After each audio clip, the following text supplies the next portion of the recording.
So yun guys, nandito na tayo sa Hell's Gate, Highway 1 pa rin. So pag may signboard dyan na yung tire chain area, ibig sabihin kung hindi yan palusong, paahon. Kaya may signboard na tire chain area. Pero pag umilaw lang yon, doon tayo magkakabit ng tire chain.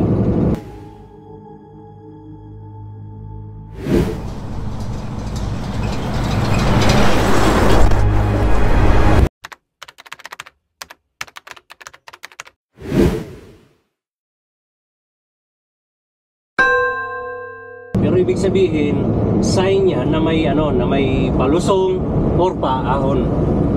So itong ginagawa ko guys, nagbibigay lang ako ng idea sa mga bagong driver, lalong-lalo na sa mga dumaan ng pagkapahinante, hindi pa naka-experience ng mga ahon lusong, kaya ito ay para sa kanila. Dahil honestly guys, sa Pilipinas pa lang, sanay na ako dito sa mga bundok-bundok. Kung ikwento ko sa inyo na galing ako sa Newtek, bawas na yung cambio, medyo paahon na. Galing ako sa Newtek, galing ako sa Skyway, galing ako sa construction project sa tawag nito Talaka. Punta ko ng Subic. So ahon lusong din yung mga yan. So kumbaga may experience na ako. Hindi naman ako totally magaling, ibig sabihin may experience, kaya nagsishare lang tayo. Kung gusto nyo guys, panoorin nyo or i-follow nyo si Veteranong Biyahero, kasi mostly maganda yung mga content niya. Talagang nag-tutorials siya ng mga ahon lusong, kasi magkaiba ang diskarte dito at diskarte doon sa Pilipinas. Dahil dito wala gaano mga bahay, wala gaano tao, kaya sa minsan may mga palusong na kailangan namin bilisan, may mga palusong na hindi po pwede kasi madulas. So hindi katulad kay Veteranong Biyahero, sa Pilipinas marami tayong iniwasan dahil maraming sasakyan, maraming tao, maraming kabahayan. Kaya maganda subaybayan nyo yung si Veteranong Biyahero. Kaya gumagamit ako ng clutch, paahon na tayo. Gumagamit ako ng clutch dahil para sure ball na po pasok. Pero kung kabisado mo yung truck, pwede namang hindi ka mag-clutch. RPM lang. Tulad yan, hindi ako nagka-clutch. Paahon na tayo. Paahon na tayo guys. Kikinta tayo, Kintalo. Sana makita sa camera. Paahon tayo ngayon. Kintalo ang gamit natin. So yun, may mga na-encounter ako na dito sa Canada na mga bagong driver na hindi gaano kabisado yung ahon, hindi gaano kabisado ang lusong, kung anong gear ang ginagamit.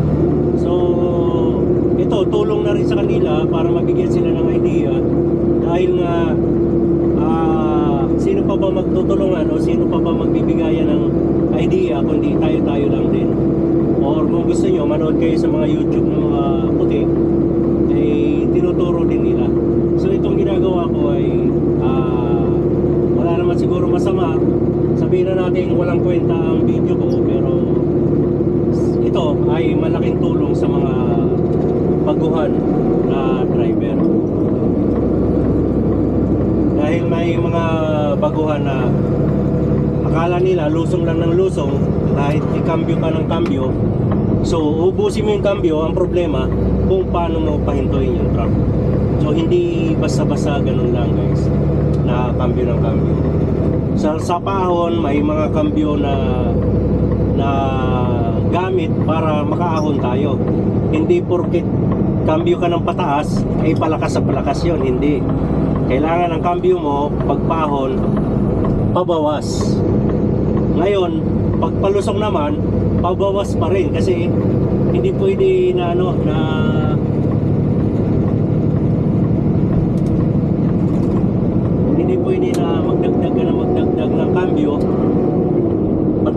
matulinon, mahirap na pahintuin yun.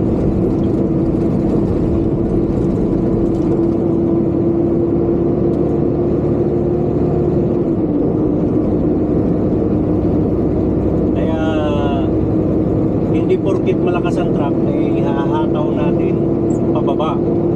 Yung malakas ang truck, yung kaya kanyang pahintuin sa palusong, kaya kanyang iahon sa pahon. Yun. Kaya medyo sa atin, hindi sa inaano dito ko lang nalaman na may capacity pala yung kailangan ba match yung truck mo sa load capacity mo. Kasi mostly sa atin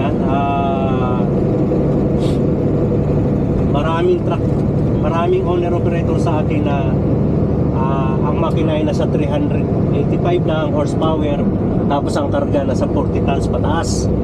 So hindi siya match, kaya marami na high ball sa atin, hindi kayang iahon, hindi kayang pahintuin sa palusong. May mga bumibigay makina ba. So dito ko lang din nalaman yan na kailangan pala match. Pag heavy load ka, heavy rin yung makina mo, malaki rin, at heavy yung differential, transmission, ganon. Kaya sa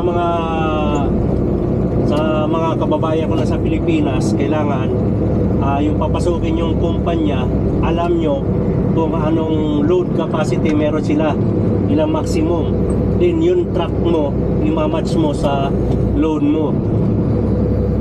Katulad nito mga truck namin, maximum namin 45 tons. So ang bawal sa'yo, panoorin nyo na lang guys yung cambio ko sa truck namin. 500 horsepower ang transmission, heavy, ang differential heavy. So siya ay nakamatch sa load na maximum namin. Kaya talaga iahon yung 45 tons na load. 45 tons ang load plus truck and trailer na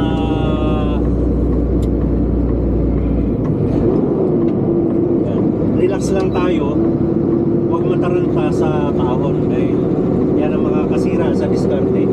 Tulad na ako, relax na dahil alam ko na kayang-kaya ng truck. Kwarta pa lang yan, kwartalo kanina, ngayon kwarta high. Ito mo yung pahon, overtake pa sila, pero hindi ko alam kung empty or loaded. Kung loaded man yan, hindi sila maximum capacity. So sa atin nasa 45 tons yung load natin plus trailer, basta lahat siya 63,500 kg. Siri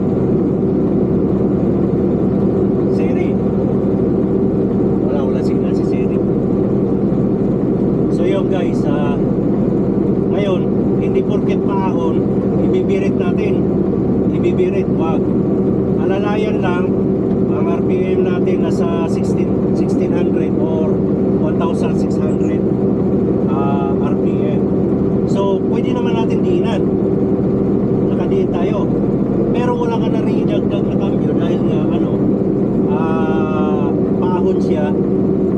Ngayon pag magdagdag pa tayo ng cambio, lulupay-pay, doon ka ngayon mabibitin sa pagkambyo kung hindi mo kabisado yung truck mo. Kaya kailangan kabisaduhin mo yung truck mo, kumbaga mahalin mo yung truck mo para mamahalin ka rin yan. Itong truck ko guys, magti 3 years na kami magkasama ngayong June. Magti 3 years na kami. Minsan hindi pa nagluko yung transmission ko kasi timing yung paggamit ko. May mga bago na wala pa 1 year, transmission na nagiging problema sa manual. Ibig sabihin, meron something wrong, diba?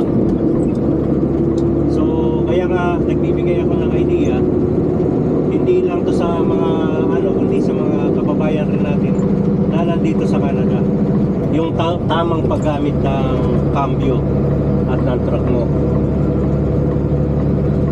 Kasi wala namang pabrika na gumagawa ng truck masisira agad. Ibig sabihin nasa paggamit yan.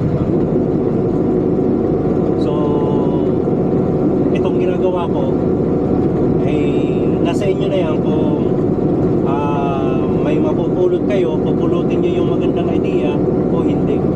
Pero ito bigay ko lang ng idea para sa lahat. Kung hindi ka pa sanay sa mga ahonin, eh para sa ito. So nandito tayo sa Hell's Gate ngayon.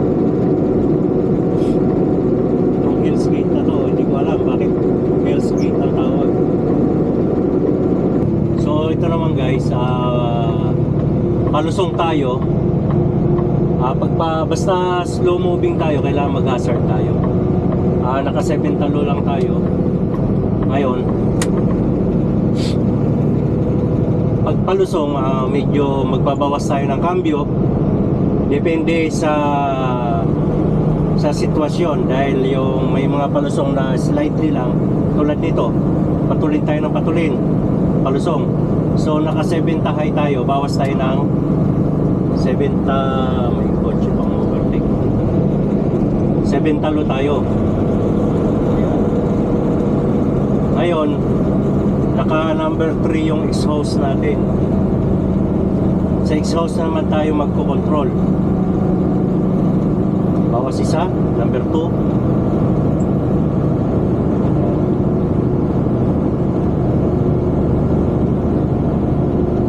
Ito, palusong na natin to. Ngayon, pag tumulin pa rin tayo na tumulin, dadagdagan natin ng exhaust number 3.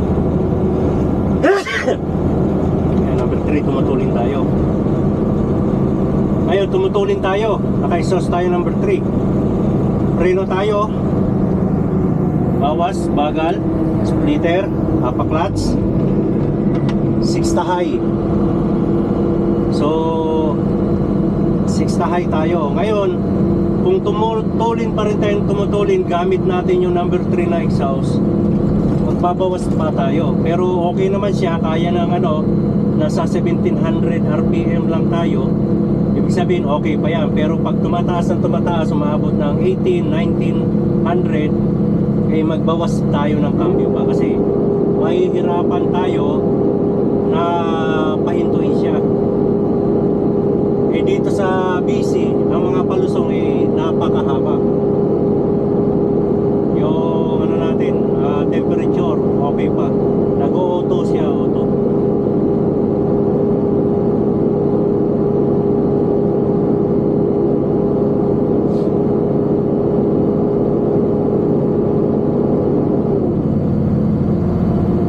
Sabihin hanggang 1700 lang yung natin RPM, between 17 and 18 kayang-kaya ng engine brake or exhaust brake. So okay na tayo, dagdag na tayo ng cambio ng 7 talo. So ganun lang guys, pagi, kaya basta palusong, bawas, pakiramdaman yung RPM. Huwag yung ang RPM natin maabot na ng 2000, mahirap na pahintuin yun. Ibig sabihin, tumutulin tayo ng tumutulin. Kaya ingatan natin yung truck natin na huwag bumigay. Ang ibibigay niya yung masira makina.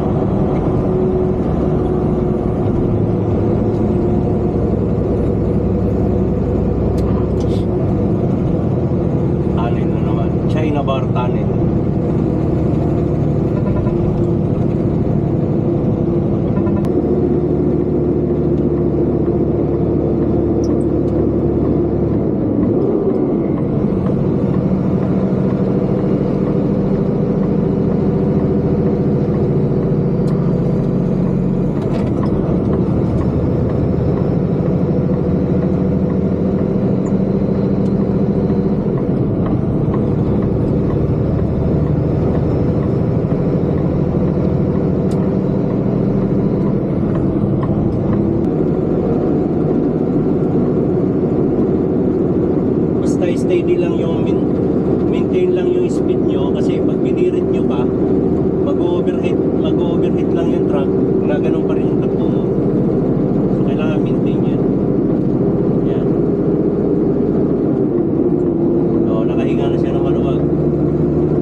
guys, hanggang dito lang tayo. Basta ingat-ingat lagi at takbo pogi lang.